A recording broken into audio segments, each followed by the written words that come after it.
Olá, vamos estudar a aplicação da lei de Gauss em simetria esférica através de um exemplo. Então a figura mostra uma casca esférica de cargas uniformemente distribuídas, de raio 20 cm e com densidade superficial de cargas de 32 nanocoulombs por metro quadrado. Determine a carga da esfera. Então vamos começar pela letra A. Então na letra A, queremos encontrar a carga total da esfera. Foi dado o raio da esfera e a densidade superficial de cargas. Então, pela definição, densidade superficial de carga sigma é igual à carga total dessa casca esférica dividido pela sua área. Então, a área de uma casca esférica pode ser determinada por 4π r ao quadrado, o raio da casca. Então, a carga total dessa esfera vai ser igual a 4π r ao quadrado vezes sigma. Substituindo os valores, eu encontro então que a carga total dessa esfera vai ser igual a 32 nanocoulombs por metro quadrado, de carga, de densidade de carga. Então fica 32 vezes 10 na menos 9, que multiplica agora a área, 4π, e o raio, 0,2 ao quadrado. Vamos deixar o raio em metro para que tudo fique no sistema internacional. Fazendo essa continha aí com cuidado na calculadora, então a carga total dessa esfera vai ser igual então a 1,6 vezes 10 na menos 8 coulombs.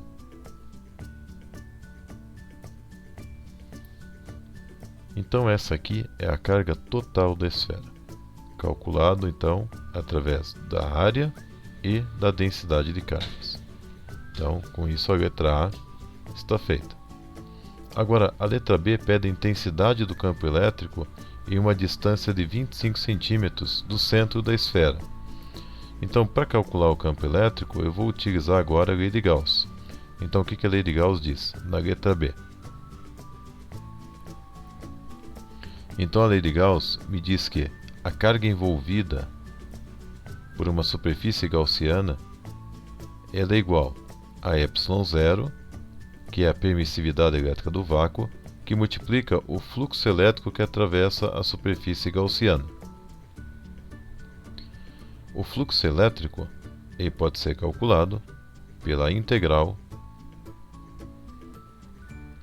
ao longo de toda a superfície gaussiana do produto escalar do campo elétrico pelo vetor de área dA. Então a gente tem que definir a superfície gaussiana.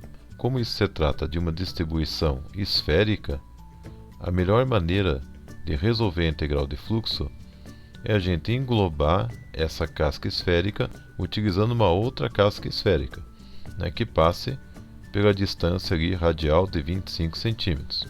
Então vamos desenhar agora uma superfície imaginária que é a nossa superfície gaussiana.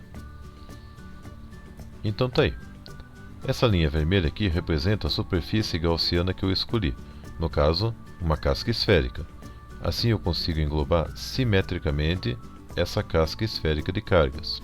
Com isso, o cálculo do campo elétrico pela integral de fluxo fica facilitado. Então agora nós temos que resolver primeiramente o produto escalar dessa integral. Então eu tenho que ver qual que é a orientação do campo em relação ao vetor de área. O vetor de área é sempre um vetor que é perpendicular à superfície e aponta para fora. Então, perpendicular à superfície aponta para fora, o meu vetor de área está aqui. Vetor de área dA. Então está aqui o vetor de área. Agora, para onde que aponta o campo elétrico? Se eu imaginar um pequeno segmento dessa casca esférica, esse pequeno segmento ele produz um campo elétrico na direção desse ponto aqui que eu escolhi. Então eu tenho aqui um vetor campo elétrico produzido por esse pequeno elemento aí de carga. Então eu vou chamar esse pequeno campo de DE. Se eu pegar aqui a mesma distância, numa distância oposta, um elemento de carga, esse elemento de carga também vai produzir um campo elétrico nesse ponto, nessa direção. Então eu tenho aqui um outro campo DE. Bom, qual que vai ser o campo resultante? Se eu traçar aqui agora a regra do paralelogramo, eu vejo que a resultante desses dois campos,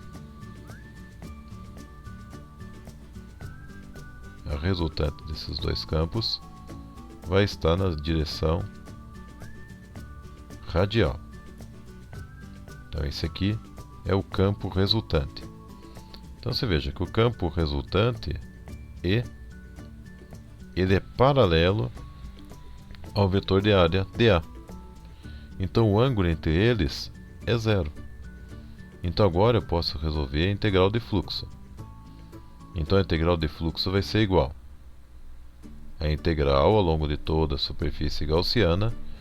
Agora eu abro o produto escalar. Então o produto escalar de E por dA fica módulo de E, módulo de dA, que multiplica o cosseno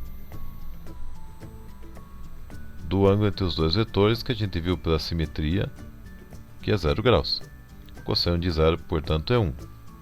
Agora, ao longo de toda a superfície gaussiana, o valor do campo elétrico, a sua intensidade é constante, pois para todos os pontos dessa superfície gaussiana, esses pontos são equidistantes ao centro, e o campo é uma grandeza que depende da distância. Então, como a distância é a mesma para todos os pontos em relação ao centro da distribuição, a intensidade do campo elétrico é igual. Então eu posso tratar ao longo de toda a superfície gaussiana o campo elétrico como uma constante. Então eu retiro para fora da integral. Então isso aqui vai ficar campo, intensidade, o módulo, que multiplica a integral ao longo de toda a superfície de dA. Podemos resolver essa integral aqui simplesmente interpretando-a. A integral significa a soma de todos os pequenos elementos de área. Então, se eu imaginar que isso aqui é uma casca esférica, se eu somar todos os pequenos elementos de área, eu vou ter a área total dessa casca esférica gaussiana. Então, o fluxo elétrico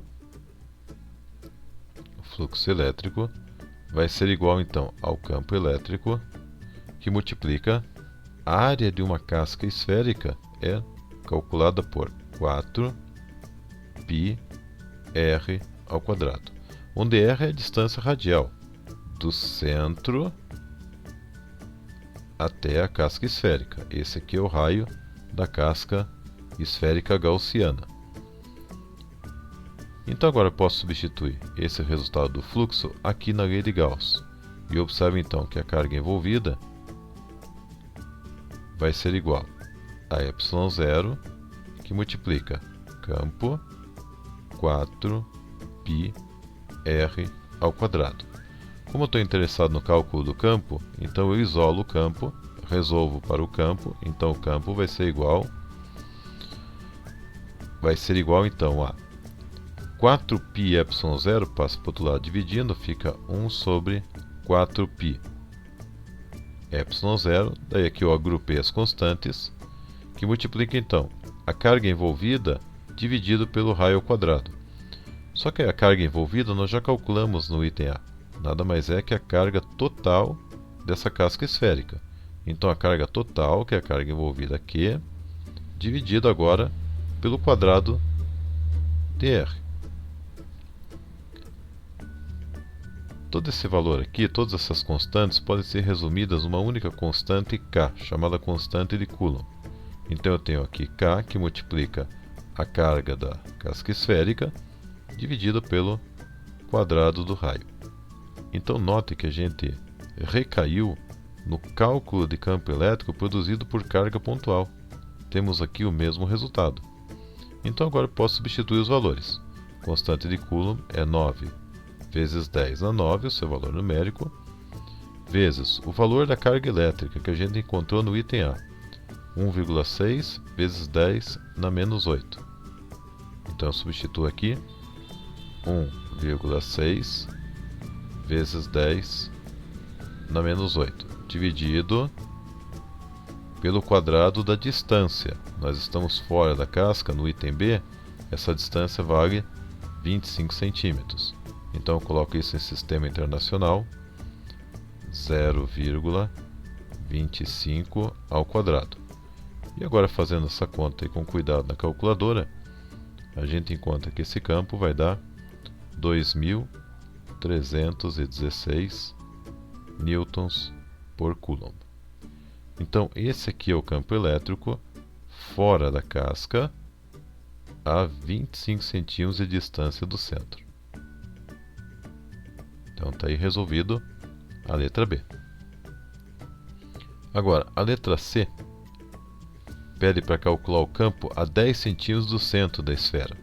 Então, nesse caso, eu estou dentro da distribuição esférica, né, da casca esférica de cargas.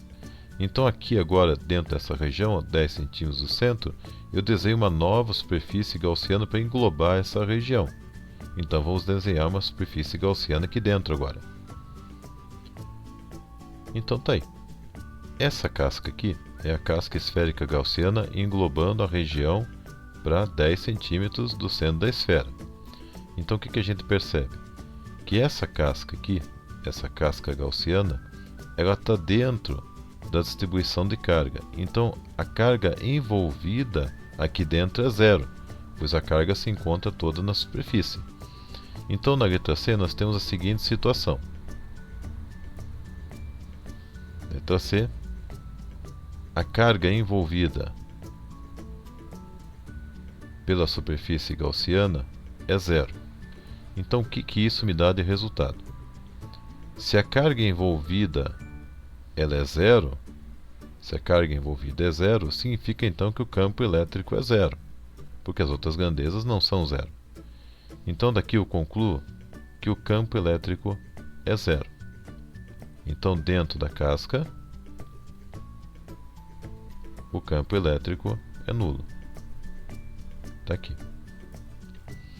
Então, são dois resultados diferentes. Para fora da casca, eu calculei o campo elétrico como se fosse o campo produzido por uma partícula localizada no centro da casca. Eu recaí nesse resultado. E dentro da casca, eu percebo que a carga envolvida vai ser sempre zero, ou seja, o campo é sempre nulo. Então, nós temos aqui um resultado importante a respeito da simetria esférica, que é o chamado teorema das cascas esféricas. Então, o que esse teorema diz? Numa distribuição uniforme de cargas ao longo de uma casca esférica, dentro da casca o campo vai ser nulo. E fora podemos tratar a casca como se fosse uma partícula localizada no centro da casca. Então, esses dois resultados são muito importantes para facilitar o cálculo de campo elétrico quando eu tenho então essas cascas esféricas de cargas distribuídas uniformemente. Então é isso, com esse resultado importante eu finalizo essa aula. Bons estudos e até a próxima.